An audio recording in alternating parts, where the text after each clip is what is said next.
Yes, yes,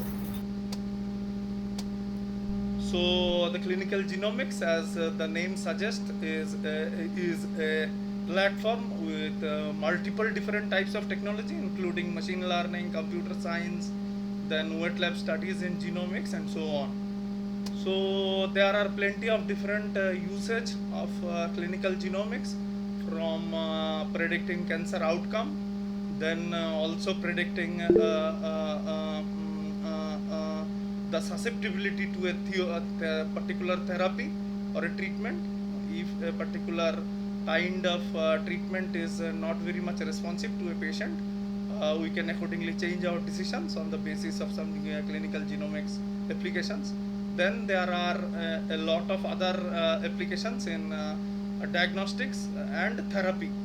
And today is a day where therapy and diagnostics many a times works hand in hand, and a new paradigm named theranostic has also been developed, where therapy and diagnostics run hand in hand. So it is a kind of thing that is developed recently. I would rather give you a quick view of what exactly is theranostic, that is also in a platform in clinical genomics applications.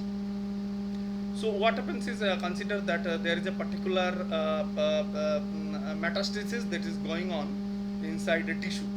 So what will happen is, initially we will try our hand to identify the condition using our conventional platforms of biomarkers. For example, as you know that there are a couple of, for example, CRP, which is very initial and very much responsive, and was a old technique which was being used randomly to identify if there is some tissue level inflammation. Then subsequently there are specific biomarkers that have been developed for cancer.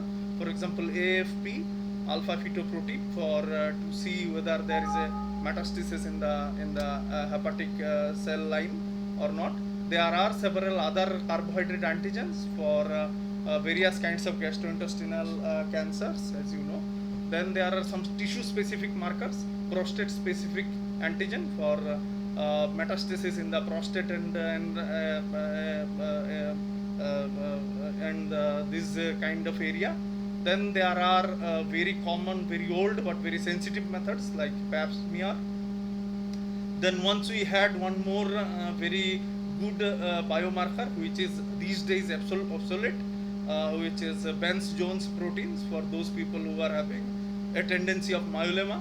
By identifying this particular protein in urine, we could suggest that the patient is leaking some kind of deformed antibodies, which is the hallmark, or a thumb rule of the cases where people are suffering from multiple myeloma and things like that.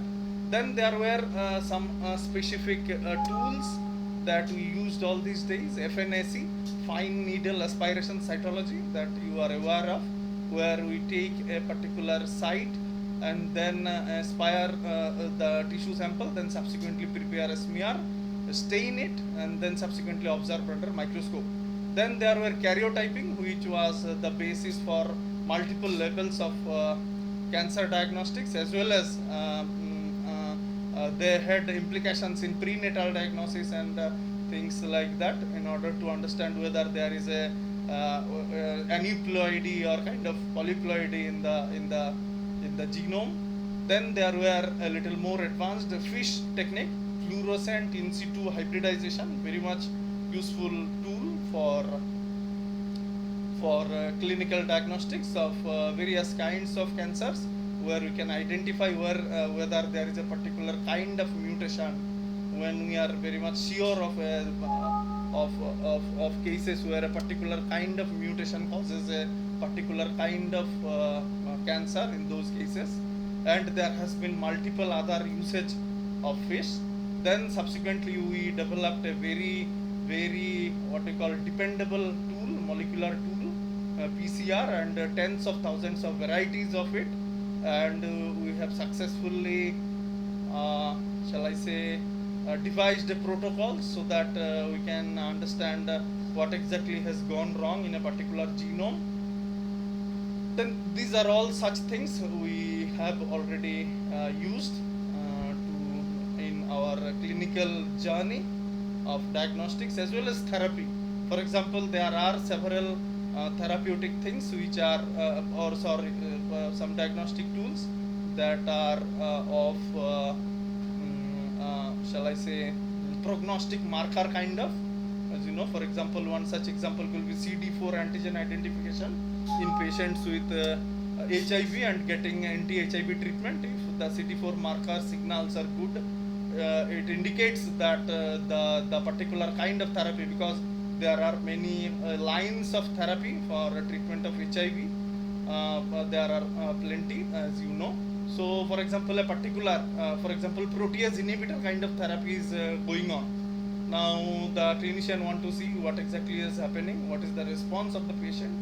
So, we will do a diagnostic test which is more than diagnostics. So, therefore, we call it as a prognostic tool which will help us to identify whether the line of therapy that is okay or not.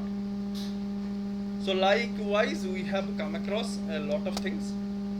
So let's go ahead with a particular video. I tried to make it as interactive as it could. So I'll just share with you a video. In between I'll be speaking that what exactly is going on in the video.